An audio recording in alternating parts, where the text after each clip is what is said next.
everyone, welcome back to Sunny Life channel. Thank you so much guys for tuning in. I'm here to update you of what is going to happen on the river from the 6th to the 10th of July 2020.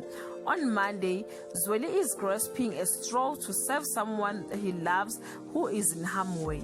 Gidiboni is left emotionally gripped by the revelation that just come to her attention. On Tuesday, a woman decides to save the man she loves while the wife receives a shocking ultimatum that could end her marriage. On Wednesday, Gediboni takes a stand in an attempt to save a loved one's life while Veronica and her accomplice pull off their biggest scam. On Thursday, a well-planned scheme goes so when the participants change the rules of the game.